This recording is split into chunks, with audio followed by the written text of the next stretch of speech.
আসসালামু আলাইকুম। আমি এখন দেখাবো কিভাবে একটি খুব সহজে ইউটিউবের জন্য ব্যানার ইমেজ তৈরি করা যায় সেটা। তো সর্বপ্রথম আমরা ফটোশপ ওপেন করলাম। ফটোশপ ওপেন করে ফটোশপে যে কোনো একটা ইমেজ আমরা নেই। ওপেন একটা ইমেজ আমরা নেই, সিলেক্ট করলাম একটা ইমেজ, ওপেন করলাম। এখন দেখতে হবে আমার এই ইমেজটি 2560 ইন্টু 1440 পিক্সেল আছে কিনা। আমরা ইমেজ মেনুতে গিয়ে ইমেজ সাইজে ক্লিক করে দেখব যে 2560 ওয়াইড 2560 এবং হাইট 1440 এবং এখান থেকে ওয়াইডে পিক্সেল সিলেক্ট করে দেব, হাইটও পিক্সেল সিলেক্ট করে দেব। আর এখানে যে লিঙ্ক বাটন আছে, লিঙ্কটা যদি থাকে তাইলে সাইজটা ঠিক মতো নাও থাকতে পারে, এই জন্য লিঙ্ক বাটনটা আমরা ডিসিলেক্ট করে রাখবো। রেজুলেশন আমি 300 রেখেছি, আপনারা কম বেশি রাখতে পারেন, 300 সবচেয়ে বেটার। তা আমাদের সাইজ ঠিক হয়ে গেল। খেয়াল রাখতে হবে যে আমাদের ওয়াইড 2560 পিক্সেল এবং হাইট হচ্ছে 1440 পিক্সেল। তারপর আমরা ওকে দিয়ে দিলাম। এখন আমরা আরেকটি নতুন টেমপ্লেট নেই। সেই টেমপ্লেটের ওয়াইডটা থাকবে 1546 পিক্সেল আর হাইটটা থাকবে 423 পিক্সেল, রেজুলেশন 300 দিয়ে আমরা ওকে ক্লিক করলাম। দেখেন আমাদের নতুন একটি টেমপ্লেট হয়ে গেছে। এখন এটাকে আমি কপি করি। পরে প্রথমে কন্ট্রোল এ ধরে সিলেক্ট করলাম, কন্ট্রোল এ ধরে সিলেক্ট, তারপরে কন্ট্রোল সি ধরে কপি করে আমার পূর্বের যে টেমপ্লেটটা ছিল, যে ছবিটা ছিল, এই ছবিটা সিলেক্ট করলাম। এখানে সিলেক্ট করার পরে আমরা জাস্ট পেস্ট করব, কন্ট্রোল ভি ধরে পেস্ট করব।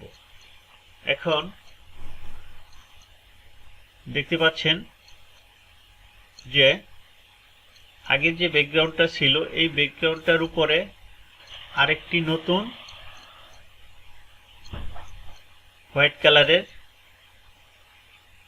টেমপ্লেট চলে এসেছে। এখন এই হোয়াইট কালারের যে ব্যাকগ্রাউন্ডটা আছে, এটার মধ্যে আমরা যা কিছু লিখব বা ছবি দিব সবকিছুই যে কোনো ডিভাইসে দেখতে পাবে, মোবাইল, ট্যাব, সবকিছুতে দেখতে পারবে। আর বাকি যে অংশটুকু আছে ইমেজের, ওইটাতে হচ্ছে টিভিতে, ডেস্কটপে ওইগুলো দেখতে পারবো। আর মোবাইল স্ক্রিনে যদি দেখেন, শুধুমাত্র এই হোয়াইট কালার স্ক্রিনের মধ্যে যেটা আছে এটা দেখতে পারবে। সুতরাং আমি এখন যা তৈরি করব, লিখব সবকিছু এই হোয়াইট কালার এখানে আমি লিখব বা তৈরি করব। সাপোজ আমার চ্যানেলের লোগোটা এখানে সেট করব, তাইলে আমি কি করব, প্রথমে আমার লোগোটা আবার আনবো একই নেমে, ফাইলে গিয়ে ওপেন করব, ওপেন করে আমার লোগোটা নিয়ে আসব। লোগোটা চলে আসে, তাহলে আমি কি করব, কন্ট্রোল এ দিয়ে সিলেক্ট করব, তারপরে কন্ট্রোল সি দিয়ে কপি করব। কপি করে আমি এটাতে চলে আসব। আসার পরে আমি কি করব, জাস্ট কন্ট্রোল ভি দিয়া পেস্ট করব। এখন এই লোগোটা আমি কোথায় রাখবো, এখন লোগোটাকে সরাইতে এই যে এখানে মুভ টুলে গিয়ে আমি কি করব, যে কোনো জায়গায় সরাইতে পারবো। এবং যদি আমি ছোট বড় করতে চাই, কন্ট্রোল টি, এই কন্ট্রোল টি দেওয়ার পরে দেখেন লোগোটা সিলেক্ট হয়ে গেছে। এখন এই কর্নারে ধরে এটাকে ছোট বড় করতে পারবো, এবার আবার এই মুভ টুলে গিয়ে মুভ টুল সিলেক্ট করে এটাকে চেঞ্জ করতে পারবো, যে কোনো জায়গায় আমি নিতে পারবো। সাপোজটা আমি এখানে রাখলাম, তাহলে হয়ে গেল। এখন মনে করেন যে আমি এখানে একটা কিছু লিখবো, আমার এই ইউটিউব চ্যানেলের নাম লিখবো, তাহলে এই টুলবার থেকে এখানে এই যে টি মানে টেক্সট, এটা সিলেক্ট করব। সিলেক্ট করার পরে এখানে আমরা ক্লিক করব। ক্লিক করার পরে দেখেন এখানে আমরা লিখব।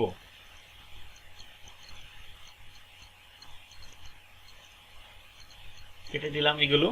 আমি লিখব আমার চ্যানেলের নাম EHS and Natural Beauty, NATURAL, Natural Beauty, BEAUTY, natural beauty লিখলাম।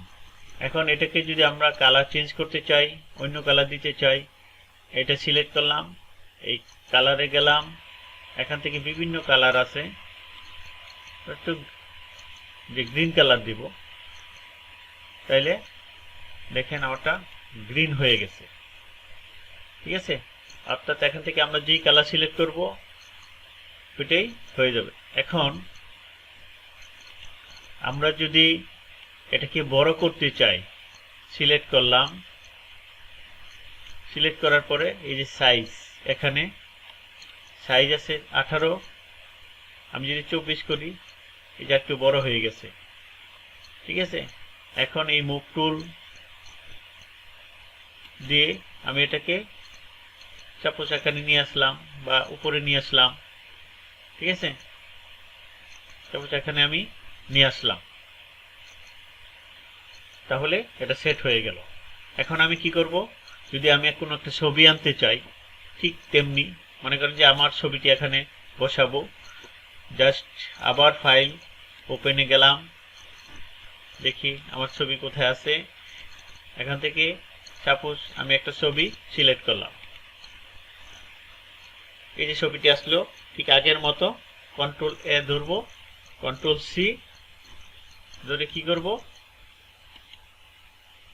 এখানে আমি কন্ট্রোল বি দ্বারা পেস্ট করে দিলাম। তারপরে কন্ট্রোল টি দিয়ে এটাকে ছবিটাকে ছোট করব, ছোট বড় যতটুকু লাগে আমি এখানে বসাই দিলাম। ঠিক আছে, তাহলে এইভাবে আমরা ছবি সিলেক্ট করতে পারবো যে কোনো কিছু। অর্থাৎ এই সাদা ব্যাকগ্রাউন্ডের মধ্যে আমরা যা লিখব, যা দিব, সবগুলি যে কোনো মোবাইলে ডিভাইসের মধ্যে শো করবে। তাহলে আমি এই ছবিটা এখন ডিলিট করে দিচ্ছি। ছবিটা ডিলিট করে দিব। সেজন্য আমরা কি করব, আমরা যাব লেয়ার অপশনে। এই যে লেয়ার অপশন, লেয়ার অপশন থেকে এই যে ছবিটা আমরা কি করব, ডিলিট করে দিব।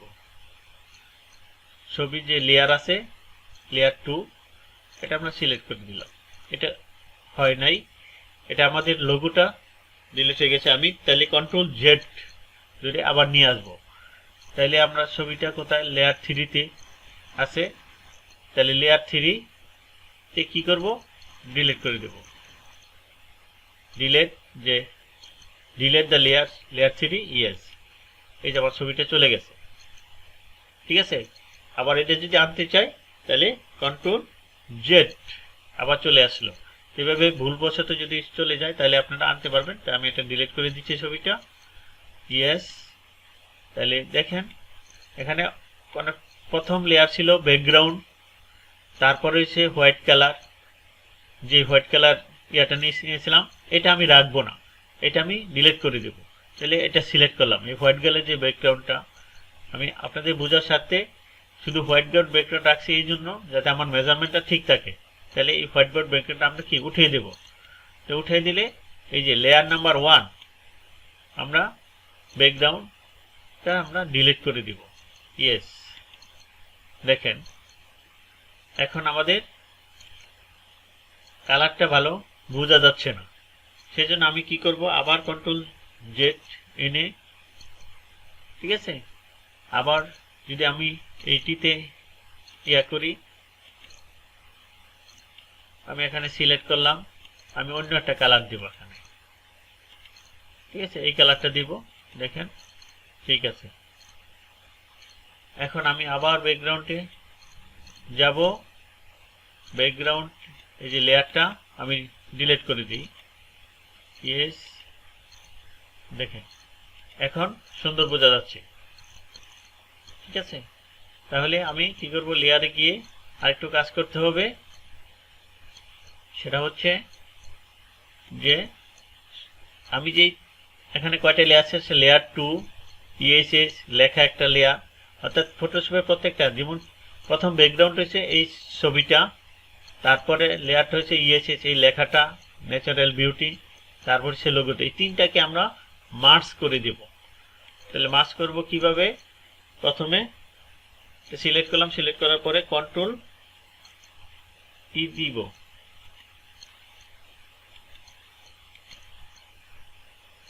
কন্ট্রোল ই দিয়ে আমরা মার্জ করে দিব। মার্জ করার আগে এটাকে আনলক করতে হবে, এই লক একবার দিলে লক হবে, আরেকবার দিলে আনলক হয়ে যাবে। তাহলে আমরা কি মার্জ করে দিই সবগুলো, কন্ট্রোল ই, এই যে মার্জ হয়ে গেছে। আবার কন্ট্রোল ই দেই, এই লেয়ারটা সিলেক্ট করলাম, তাহলে কন্ট্রোল ই, এই যে মার্জ হয়ে গেছে। এখন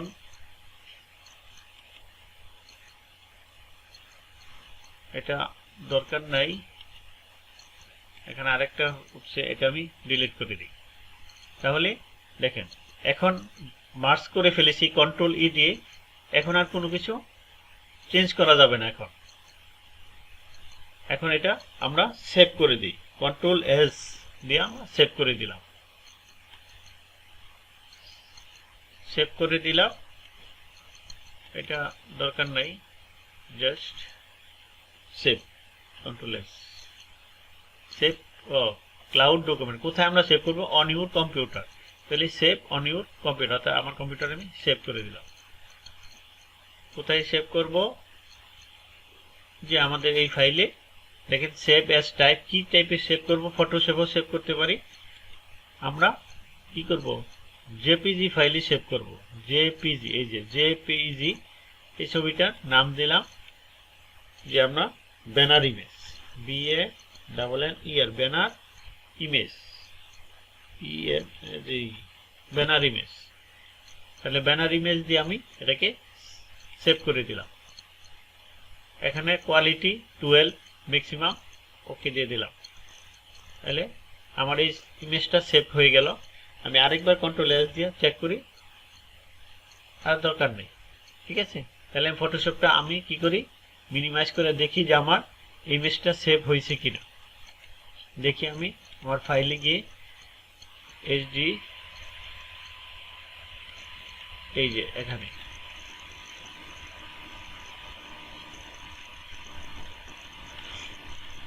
এই যে আমার এই ইমেজটা সেভ হয়ে গেছে।